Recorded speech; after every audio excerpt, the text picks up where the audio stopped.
Entering Italian NPL Market is a podcast hosted by Massimo Famularo, with updates on Italian banks and distressed assets. To get further updates, join the LinkedIn group with the same name, Entering Italian NPL Market. Italian banks and NPL market English update. The Eurogroup has agreed to proceed with the reform of European Stability Mechanism, to sign the revised treaty in January 2021 and launch a ratification process.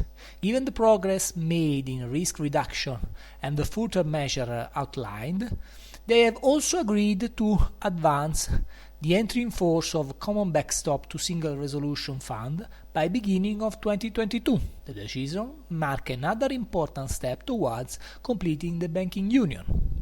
Andrea Enria, President of European Central Bank's Supervisory Board, said that the shortfalls in banks' preparation for the likely rise in bad loans was one factor to be considered in its decision to whether to allow them to resume dividend payments and share buybacks.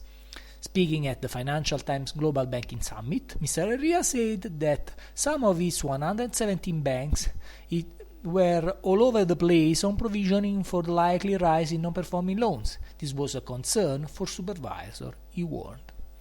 A European Commission paper due to be published in December will discuss ideas including boosting secondary markets for buying and selling non-performing loans and creating a network of national bad banks across the EU. It will also seek to tackle anomalies in bank capital regime for distressed assets. Cervet Credit Management has launched a new platform for buying and selling credits, with both within portfolio and as single names. The marketplace is already active within MacAgain, the virtual showcase that the special services makes available to selected and accredited investors. Credito Fondiario has announced the acquisition of €1.67 billion mandate to oversee the role of master services and special services in the management of a portfolio of non-performing loans.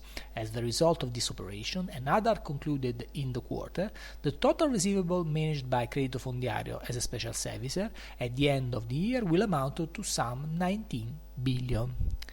Fintech and InsurTech, the COVID push towards a new ecosystem, is the title of a digital event held in December 2nd, presenting the results of a research project conducted by Politecnico di Milano. As in previous year's edition, unique analysis and data on the status and trends of digital innovation in the financial insurance world at the Italian international level were presented. According to some rumors reported by the newspaper Il Messaggero, a reorganization of the partnership between Intesa Sanpaolo and Intrum Italy for the management of impaired loans is under discussion. According to the terms of the agreement, the servicing contract would have a 10-year duration. However, the banks have reserved the possibility to repurchase from Intrum 51% of recovery platform that is currently held by the Scandinavian investor. In response to a question by former President of European Parliament Antonio Tajani, the European Commissioner for NPLs Mairead McGuinness announced that the new regulation on the management of NPLs should be postponed by at least 6 months, offering some relief to credit institutions. Credit Village Monitoring Center on NPE market released an update on transactions in the first 9 months of the year, recording a decrease of just 11% in the number of transactions and 15.8% in value. By the end of the year, considering the pipeline transaction and the positive closing of MPS Amco Jumbo deal, total volumes are estimated at around 27-28 billion.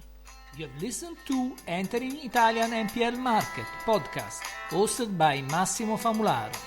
To get further updates, join the LinkedIn group or follow the English section of my blog massimofamularo.com.